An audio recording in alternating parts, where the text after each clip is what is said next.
作为水电工呢，水龙头漏水啊还不会维修，那你不成为水电工。我们很多人呢，水龙头漏水之后呢，直接把这水龙头呢换新的，但是呢，我们把它稍微维修一下，这个水龙头呢，接着又能使用啊2-3年，没有任何的问题。水龙头漏水是什么原因？大家看，当我们把这个水龙头呢打开的时候，那水就会出来；当我们把这水龙头呢关闭的时候啊，那水就会关闭了。但是我们这个水龙头呢，使用的时间比较久了，使用的频次啊比较多了之后呢，它这个部位呢就会开始漏水、渗水，还有的呢从手柄这个部位呢也是会漏水。这时候呢，我们就要来维修一下。作为一名合格的水电工师傅呢，我们一定要学会啊维修水龙头。那大家看，它上面呢有个螺丝，我们把这个螺丝呢给它拆掉，然后我们把它呢取掉。现在大家看，这里有个阀芯，我们把这个阀芯呢给它首先紧固一下。如果从阀芯这里漏水，那我们把它呢紧固一下，有可能这个密封件呢它松了，这个密封件呢它老化了。现在我们把这个呢给它这样紧一下，那我们顺时针方向呢给它紧一下，这样紧一下之后呢，发现不漏水了，可以了。如果从这个部位漏水，那我们就要把这个它的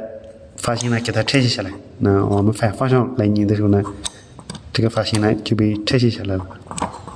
大家看，那我们拆卸下来，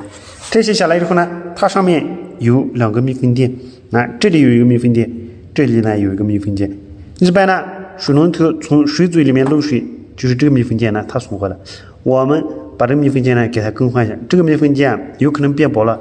有可能呢这个密封件它断裂了，导致它无法关严。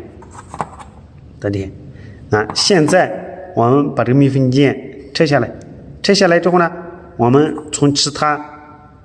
备用的水龙头或者说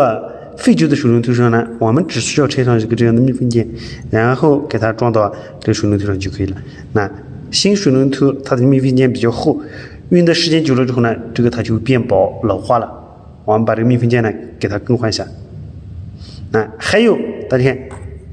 这个阀芯它里面呢有水锈，或者说呢有一些杂质杂物去了之后，那我们这个关的时候关不住，它无法正确的关闭，导致这个水龙头呢它也会漏水。